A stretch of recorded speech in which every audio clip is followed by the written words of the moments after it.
तो hello everyone again. अब हम इस चैप्टर का सेकंड पार्ट पढ़ने वाले हैं, मतलब आगे पढ़ेंगे। तो जैसा कि हाँ, एक चीज़ बात करनी थी। थोड़ा नॉइस आएगा साथ में मेरे पढ़ाने के अलावा जो भी होता है आगे पीछे का, क्योंकि आसपास का थोड़ा एरिया वैसा है। और दूसरी चीज़, अगर आपको लगता है कि मैं बहुत स्लो पढ़ा रहा हूँ, कभी का स्पीड बढ़ जाती है कभी स्लो हो जाती है, अगर आपको लगता है कि मैं स्लो पढ़ा रहा हूँ तो आप इसको ना 1.25 की स्पीड से या 1.5 की स्पीड से देख सकते हैं, ताकि आपको चीज़ें जल्दी जल्दी सुनाई मतलब देखने को मिले और आप उसको कम टाइम में कवर कर सकें। ठीक है, तो स्टार्ट करते हैं। Phases of cell cycle. तो देखो भाई, फेजेस मतलब हम जो सेल साइकिल पढ़ते हैं उसमें कुछ फेजेस होते हैं। तो फेजेस कितने टाइम लेता है, किसका कितना होता है, तो ये बड़ा इंपॉर्टेंट टॉपिक है कि एक टिपिकल यूकैरियोटिक सेल, जो टिपिकल मतलब एक, अगर हम सिंपल, हम क्या है, हम यूकैरियोट ऑर्गेनिज्म है, तो कितना टाइम लगता है। तो ज़्यादा क्या है, जैसे कि human cell in culture, these cells divide once in approximately every 24 our.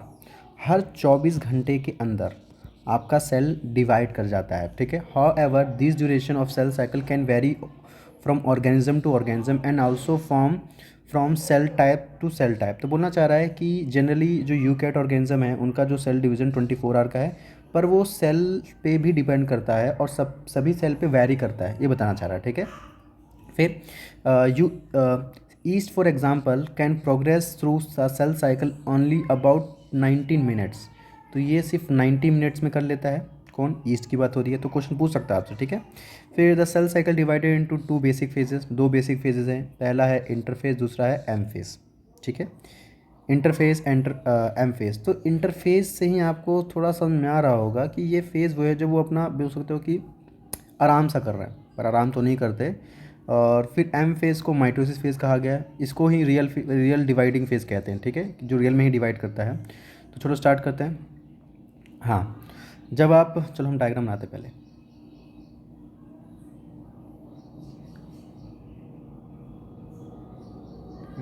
हाँ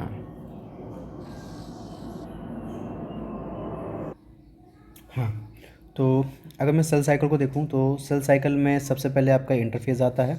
ठीक है, उसके बाद आता है एम फेज़। एम फेज़ में क्या क्या होता है, एम फेज़ में होता है कैरियोकाइनेसिस, उसके बाद साइटोकाइनेसिस। कैरियोकाइनेसिस में क्या होता है, न्यूक्लियस डिवाइड करता है, और साइटोकाइनेसिस में क्या होता है आपका, साइटोप्लाज्म डिवाइड करता है। ठीक है, तो चलो आगे प्रॉपर फिर से वही सेल साइकिल।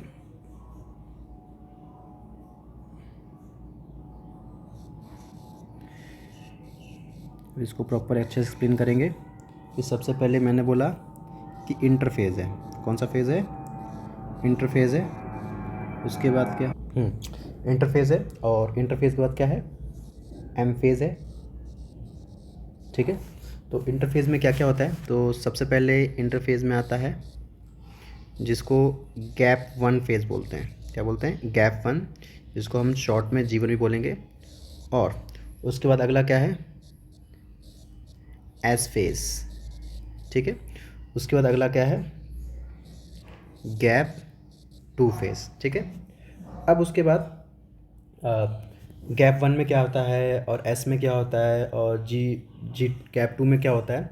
तो सबसे पहले आप देखो, अगर मैं बात करूं एस फेज़ में, एस फेज़ को हम सिंथेसिस फेज़ भी कहते हैं। क्या कहते हैं, सिंथेसिस फेज़। मतलब इसमें कुछ सिंथेसाइज होता है। और क्या सिंथेसाइज होता है, तो भाई इसमें आपका डीएनए रेप्लिकेट करता है। जो डीएनए वो क्या करता है, रेप्लिकेट। ठीक है, रेप्लिकेट करेगा। फिर गैप टू में क्या होता है, तो सभी देखेंगे। तो चलो स्टार्ट करते हैं भाई। सबसे पहला गैप वन में, तो गैप वन में क्या होता है, इसमें ना प्रिपरेशन ऑफ डीएनए रेप्लिकेशन, इसमें प्रिपरेशन चलती है। भाई देखो, कोई भी काम अगर करना है तो उसके लिए पहले आप प्रिपरेशन करोगे ना। तो प्रिपरेशन ऑफ डीएनए रेप्लिकेशन, इसमें क्या होता है, डीएनए रेप्लिकेशन का प्रिपरेशन चलता है कि वो अपने आप को प्रिपेयर करते हैं क्या क्या चाहिए क्या नहीं चाहिए, तभी तो डीएनए रेप्लिकेट करेगा। फिर दूसरी चीज़ क्या करते हैं, डुप्लीकेशन ऑफ मैक्सिमम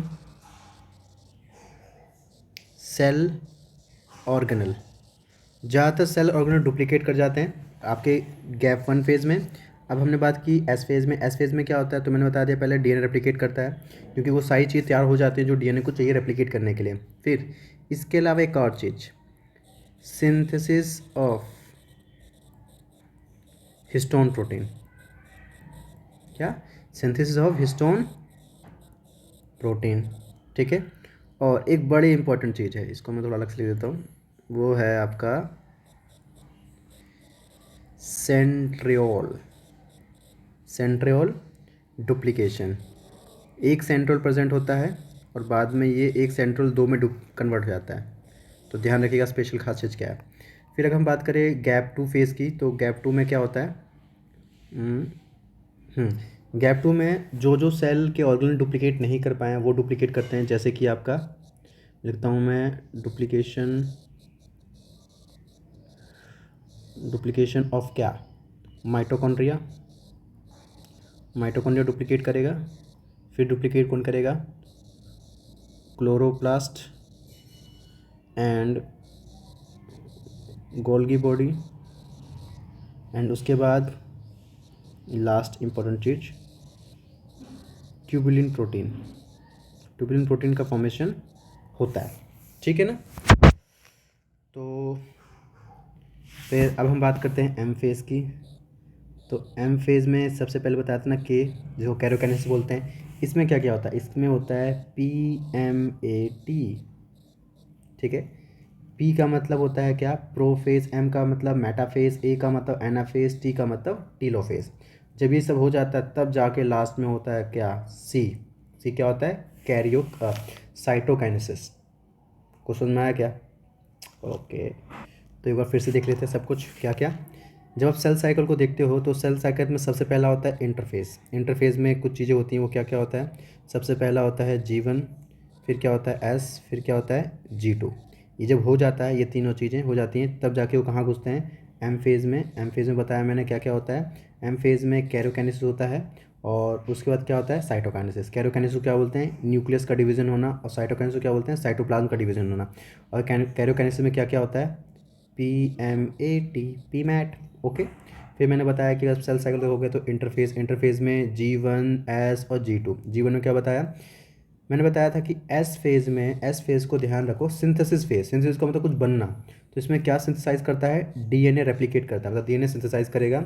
और क्या बनता है, सिंथेसिस ऑफ हिस्टोन प्रोटीन। तो यार सिंपल सी चीज़ है, अगर कोई भी चीज़ आप करना चाहते हो तो उसके लिए आपको तैयारी तो करनी पड़ेगी ना पहले। तो यहाँ पे डीएनए सिंथेसाइज होता है एस फेज़ में, पर उसको बनाने के लिए जो मटेरियल चाहिए वो कौन तैयार करता है, G1 फेज़ में। तो देखो, प्रिपरेशन ऑफ डीएनए रेप्लिकेशन, उसके बाद डुप्लीकेशन ऑफ ज़्यादातर जो भी सेल ऑर्गेनेल, क्यों देखो, क्योंकि ये आगे जाके एक सेल से दो सेल में डिवाइड होगा। तो ये सिंपल सी बात बताओ, घर में अगर माता पिता के पास जो भी सामान है, तो अगर आगे जाके बंटवारा करना है दो लोगों में, तो अगर मान लो घर में एक ही फ्रिज है, एक ही फ्रिज है, तो वो फ्रिज क्या सिर्फ बड़े बड़े वाले को देंगे क्या, छोटे वाले को नहीं देंगे, देंगे।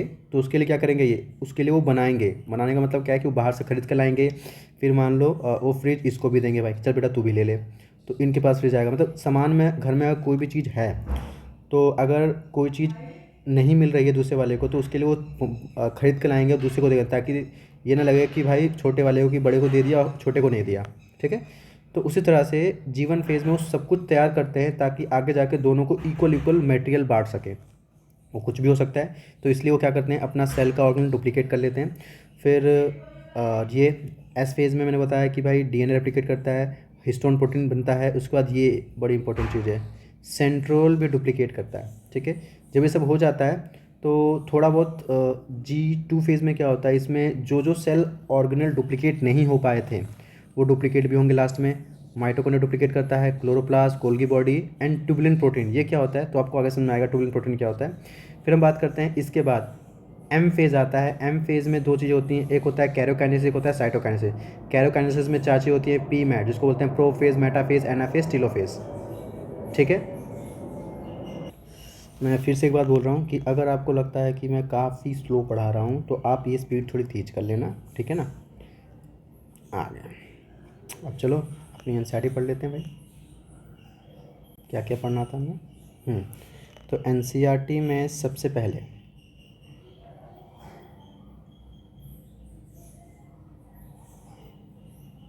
हम्म, क्या एम फेस मैंने बोला, इसमें जाके एम फेस की बात हो रही है, तो देखो ज़रा, M phase represent the phase when the actual cell division or mitosis occur.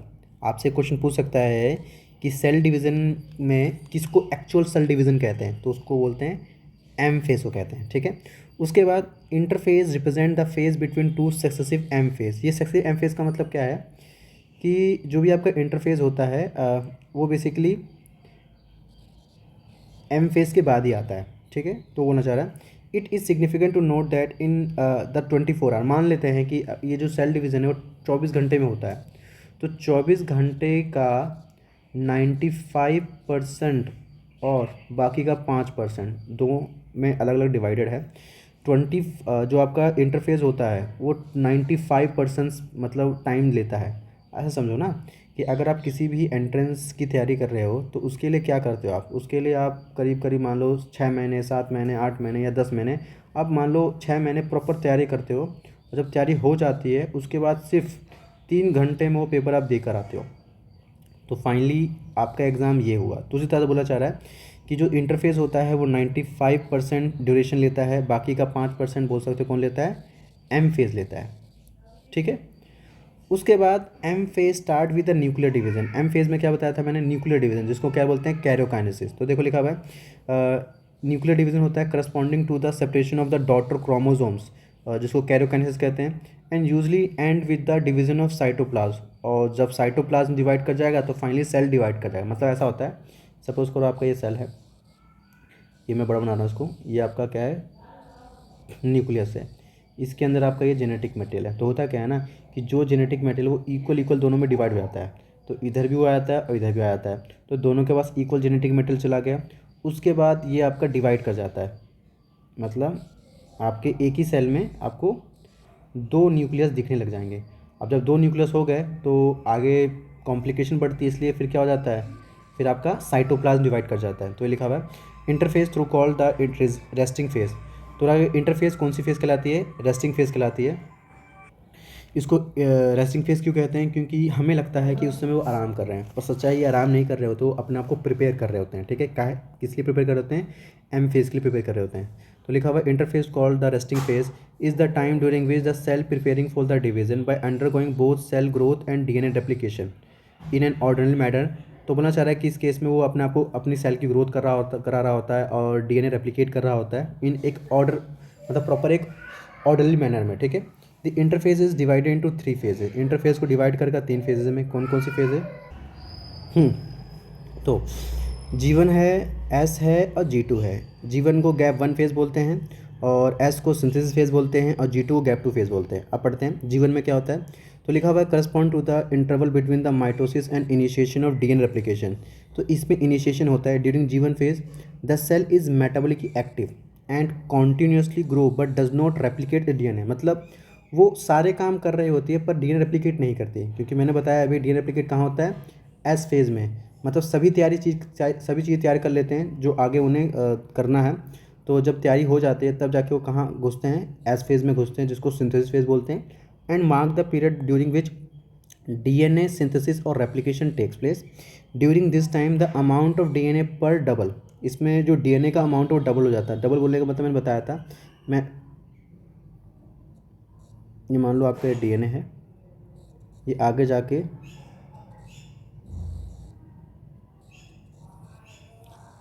2 DNA में कन्वर्ट हो जाता है, ठीक है।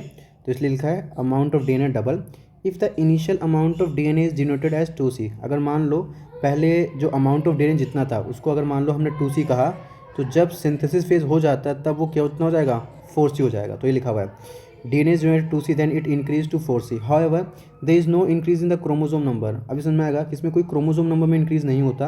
If the cell has diploid, अगर कोई सेल डिप्लॉयड है 2N है of chromosome at G1 even after S phase the number of chromosome remain the same. मतलब ये है कि क्रोमोसोम का नंबर सेम रहेगा, डिवाइड कौन करेगा, डीएनए। अगर वो G1 फेज़ में है, अगर वो क्रोमोसोम जितना भी है, तो जब वो S फेज़ में जाएगा तब भी क्रोमोसोम का नंबर क्या रहेगा, सेम रहेगा, ठीक है। तो ध्यान रखिएगा कि जब G1 से S फेज़ में जाते हैं तो डीएनए रेप्लिकेट करता है, एक डीएनए से 2 डीएनए होते हैं, तो क्रोमोसोम का नंबर सेम रहेगा। फिर in an animal cell during S phase DNA replication begin in the nucleus. कहाँ डीएनए का रेप्लिकेशन होता है? न्यूक्लियस के अंदर, क्योंकि आपका जेनेटिक मटेरियल होता कहाँ पर है? आपके न्यूक्लियस में होता है। फिर उसका लिखा हुआ है सेंट्रोल डुप्लीकेट करता है। ये बड़ा इंपॉर्टेंट है भाई, बहुत ही इंपॉर्टेंट है। पता नहीं चलता है सेंट्रोल होता क्या है, तो ध्यान रखिएगा सेंट्रोल सिर्फ और सिर्फ एनिमल सेल में पाया जाता है और ये डुप्लीकेट करता है। इसका बड़ा इंपॉर्टेंट रोल है, कैसे समझेंगे आगे। During the G2 phase, protein are synthesized in the preparation of mitosis while cell growth continue। तो मैंने बताया था हिस्टोन प्रोटीन बनते हैं और बहुत सारी चीज़ें बनती हैं जिससे आगे आपका सेल प्रॉपर डिवाइड कर सके, ठीक है। आगे फिर some cell in an adult do not appear to exhibit cell division. मतलब ऐसा है कि सेल साइकिल होता है, तो सेल साइकिल में हम मान लेते हैं ये आपका एम फेज़ है। तो आपने देखा होगा कि मान लो एम फेज़ के बाद वो दो सेल में डिवाइड हो जाते हैं, तो उसके बाद ना आपका स्टार्ट हो जाता है G1, फिर स्टार्ट होता है एस, फिर स्टार्ट हो जाता है G2। तो यहाँ पे ना वो कुछ समय के लिए मतलब एक तरह से वो एक ऐसी स्टेज में चल जाते हैं जब वो मतलब एक ऐसी स्टेज में एंटर कर जाते हैं जिसके बाद वो G1 और एस और ये G2 वाला फेज़ नहीं होता। तो कौन सी स्टेज में चल जाते हैं तो बताएगा। देखो, some cell in adult cell do not appear to exhibit division. वो डिवीजन में नहीं घुसते। मतलब जैसे कि एग्जांपल हार्ट सेल, आपका हार्ट सेल क्या बार बार बनता रहता है? नहीं। And many other cells divide only occasionally. और कुछ सेल्स ऐसे होते हैं कि ओकेशनली डिवाइड करते हैं as needed to replace cells that have been lost because of injury or cells death. जब मान लो किसी रीजन से इंजरी हो गई या सेल डेथ हो गई, उसकी मर गए चोट लगने से, तो these cells do not divide further, exist G1 phase to enter an inactive stage called caution stage. तो ध्यान रखिएगा ऐसी कौन सी स्टेज होती है जब वो मतलब G1 से पहले एक ऐसी स्टेज इनएक्टिव स्टेज में एंटर कर जाते हैं, ठीक है, जिसका वो डिवाइड नहीं कर पाते। तो याद रखना क्यूशन स्टेज बोलते हैं, G0 स्टेज, ठीक है। Cells in this stage remain metabolically active. ऐसा नहीं है कि वो इनएक्टिव हो जाते हैं, एक्टिव रहते हैं but no longer proliferate unless called on to do so depending on the requirement of the organism। मतलब प्रोलिफरेट का मतलब होता है कि ये सेल है तो आगे जाके वो सेल ग्रो नहीं करेगा, साइज़ इंक्रीज़ नहीं करेगा। अगर साइज़ इंक्रीज़ नहीं करेगा तो सेम रहेगा, जिसकी वजह से वो आगे डिवाइड भी नहीं कर पाएगा, तो बोलना चाह रहा है, ठीक है। और फिर डिपेंड करता है कंडीशन पे कैसा रहने वाला है आगे। In this chapter in animal mitotic cell division is only seen in the diploid somatic. हाँ, बोलना चाह रहा है कि जो माइटोसिस होता है, mitosis cell division is only seen in the diploid somatic cells, however there are few exception to this where haploid cells divide by mitosis. तो कुछ एक्सेप्शन होते हैं जहाँ पे आपका हैप्लॉयड माइटोसिस के थ्रू डिवाइड करता है। For example male honey bee, ये आप ये 12th में समझाया गया है कि मेल हनी बी ऐसा शो करता है। Against this the plant can show mitotic division in both haploid and diploid cells. तो बोलना चाह रहा है कि प्लांट माइटोटिक डिवीजन शो करता है चाहे वो हैप्लॉयड है चाहे डिप्लॉयड हो। From your recollection of example of alternation of generation plant chapter 3, identify plant species stage at which mitosis seen in haploid cells. तो बोलना चाह रहा है कि आपको आइडेंटिफाई करना है, ये चैप्टर नंबर 3 का है, ठीक है। तो हमने तो चलो फिर से हम वो एक बार रिकैप कर लेते हैं कि क्या हमने पढ़ा। तो हमने पढ़ा सेल डिवीज़न, ठीक है। सेल डिवीज़न में मैंने बताया कि एक होता है इंटरफेस और एक को बोलते हैं हम एम फेस। एम का मतलब होता है माइटोटिक फेस, ठीक है। अब मैं अगर इंटरफेस की बात करूं तो इंटरफेस में क्या क्या होता है। इंटरफेस में बात करूं तो सबसे पहले इंटरफेस में आता है G1। तो G1 में क्या होता है? सबसे पहली बात, जितने भी सेल ऑर्गेनल हैं, ज़्यादातर सेल ऑर्गेनल डुप्लीकेट कर जाते हैं। डुप्लीकेट सेल ऑर्गेनल, ठीक है। उसके बाद दूसरी चीज़ क्या होती है, जो सेल ऑर्गेनल आपका डुप्लीकेट कर जाता है और साथ ही साथ वो डीएनए को बनाने के लिए डीएनए प्रिपरेशन स्टार्ट करता है। जो जो चीज़ चाहिए डीएनए को बनाने के लिए, preparation for the DNA replication, for the DNA replication, replication के लिए वो प्रिपरेशन स्टार्ट करता है। तो ये आपका जीवन में ऐसा होता है। अब हम बात करें, एक चीज़ और भी देख लो, जैसे कि अगर मान लो अगर हम बात करें सेल की, तो ये मान लो आपका सेल है, इसका न्यूक्लियस ऐसे करके, तो ये मान लो इसका इतना साइज़ है, ठीक है। फिर आपके एस फेज़ में क्या होता है, ठीक है। एस फेज़ में ना आपको दिखेगा कि सभी चीज़ मिल गई हैं जिसे डीएनए रेप्लिकेट कर सकता है, तो अब आपका डीएनए रेप्लिकेट कर जाता है। डीएनए रेप्लिकेट कर जाता है, एक डीएनए से आगे जाके आपको 2 डीएनए मिल जाते हैं, ठीक है। उसके बाद एक इम्पोर्टेंट चीज़ है हिस्टोन प्रोटीन। हिस्टोन प्रोटीन कुछ होता है, ठीक है, जो कि डीएनए को बाइंड करने में, जोड़ने में हेल्प करता है। और एक बहुत इम्पोर्टेंट चीज़, सेंट्रोल का डुप्लीकेशन। सेंट्रोल डुप्लीकेट कर जाता है, इसके बिना तो सेल आगे डिवाइड नहीं कर पाएगा। बड़ा ही काम का चीज़ होता है ये सेल के लिए। उसके बाद देखो, ये आपका सेल था, इसमें वही सेम चीज़, सेल का साइज़ मान लो लगभग सेम रहेगा। अब अगला आता है एस के बाद G2 फेस, ठीक है। तो G2 में क्या होता है वो देखना हमें। अब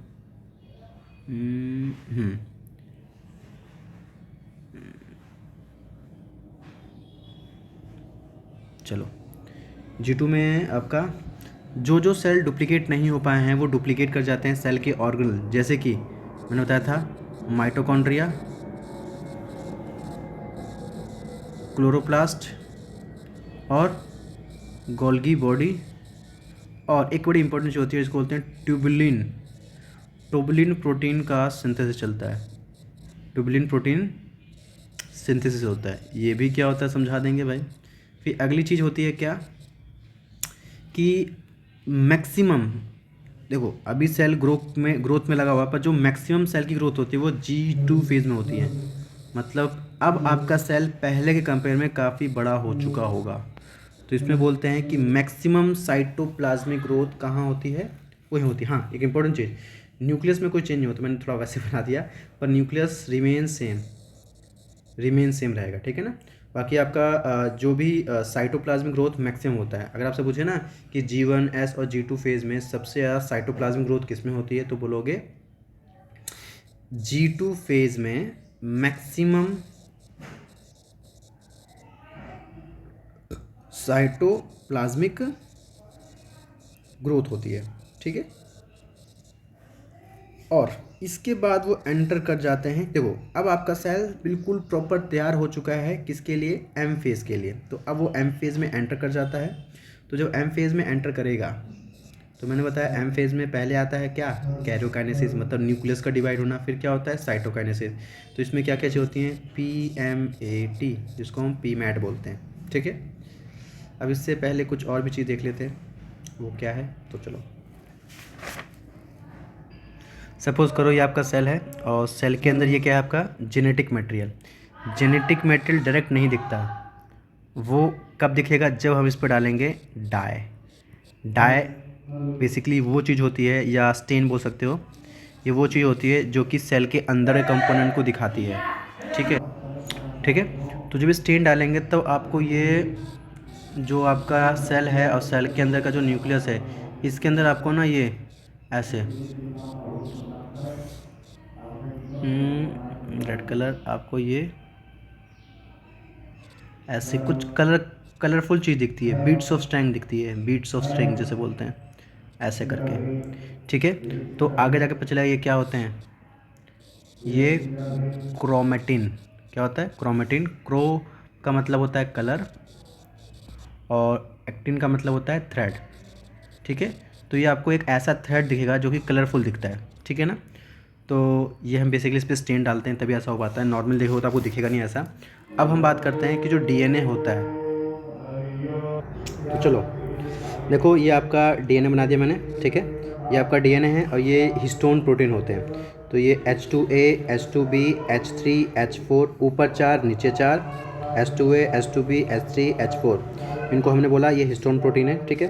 अब होता क्या है कि ये जो हिस्टोन प्रोटीन्स होते हैं, इस पे आकर आपका डीएनए करता है रैप, और रैप करने के बाद फिर ये चला जाता है। हाँ, एक इम्पोर्टेंट चीज़, जब इन हिस्टोन प्रोटीन पे ये डीएनए रैप करता है ना, तो इसको अटैच करने के लिए एक चीज़ होती है, उसका भी ये भी हिस्टोन प्रोटीन होता है, जिसको हम बोलते हैं ये H1 प्रोटीन है। क्या है, H1 प्रोटीन है। उसके बाद फिर सेम चीज़ यहाँ पे आपका दूसरा हिस्टोन प्रोटीन होगा, सेम वो डीएनए आएगा ऐसे करके, और कलर चेंज करते हैं, डीएनए आएगा आके ऐसे करके, फिर क्या होगा, फिर आगे बढ़ेगा। फिर यहाँ पे क्या होगा आपका H1 प्रोटीन आएगा। तो ऐसे करके ये जो बनते हैं ना, इनको हम वर्ड यूज़ करते हैं न्यूक्लियोसोम। ये ना 12th में आपको और बेहतर समझ में आएगा कि ये कैसे होते हैं, ठीक है ना। तो ये न्यूक्लियोसोम हो गए। अब फिर वही चीज़ है कि भाई, हाँ, तो फिर से मैंने बताया कि आपका डीएनए है, डीएनए पर हिस्टोन प्रोटीन, उस पर आपका डीएनए रैप हो जाता है, ऊपर ऊपर 4 नीचे 4, तब जाके इसको ऑक्टामर भी कहते हैं। तो ये आपका ये 1 2 3 4 ऐसे ऊपर नीचे होते हैं, तब जाके रैप होता है, और इसको बोलते हैं ये H1 प्रोटीन है, ठीक है। उसके बाद सेम ये अगला ये डीएनए इधर गया, फिर यहाँ पे वही H2A H2B H3H4, और यहाँ पर क्या है ये H1 प्रोटीन है, ये रैप करके फिर ऐसे चलता रहता लगातार। और इसको साथ में से कोई रैप करता है, इसको बोलते हैं non histone protein, non histone protein बोलते हैं, ठीक है। बस उसके बाद आपको क्या होगा, इन नॉन हिस्टोन प्रोटीन को अगर मैं आपको ये डायग्राम बना के दिखाऊं, कि ऐसे ही करके ना बिल्कुल कॉइल हो जाते हैं ऐसे करके,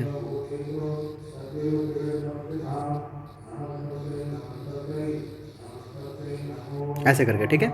और साथ साथ में आपको ऐसे दिखेगा ऐसे करके,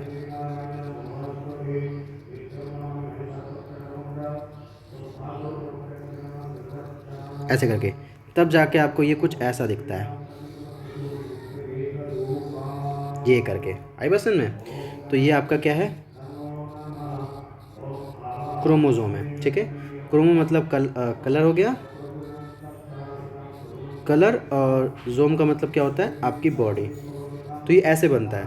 समझ में आया तो ठीक है, नहीं तो आप डायरेक्ट क्या रख सकते हो कि ऐसा होता है, ठीक है ना। चलो एक चीज़ और देख लो लास्ट में, कि जो आपके क्रोमोसोम होते हैं उनके अलग अलग शेप के हिसाब से नाम भी रखे होते हैं। तो ये जो पहले वाला है, जिसमें आपको दोनों आर्म्स इक्वल दिखेंगे, तो इनको हम बोलते हैं ये मेटासेंट्रिक है। क्या है, मेटासेंट्रिक क्रोमोसोम। और इसमें क्या होता है, जो नीचे वाला आर्म होता है वो छोटा होता है हल्का, तो इसको हम बोलते हैं सब मेटासेंट्रिक क्रोमोसोम, सब मेटासेंट्रिक क्रोमोसोम। और इसमें आपको ये वाला पार्ट होता है, ये थोड़ा नीचे और नीचे होता है, इसको बोलते हैं एक्रोसेंट्रिक क्रोमोसोम, ठीक है। और उसका जो लास्ट वाला होता है बिल्कुल मतलब टर्मिनल पे होता है, इसको बोलते हैं टीलोसेंट्रिक क्रोमोसोम, ठीक है। और जो ये आपका मान लो ये देखते हैं, तो ये आपका जो लॉन्ग वाला है, इसको लॉन्ग आर्म के लिए भी कुछ नाम देते हैं, लॉन्ग आर्म के लिए नाम देते हैं क्यू आर्म। और जो शॉर्ट आर्म होता है उसको हम बोलते हैं क्या, पी आर्म, ठीक है ना। चलिए, तो समझ में आया तो भाई लाइक कीजिएगा, बाकी हम इसको आगे और बढ़ाते हैं क्या है नहीं है, ठीक है।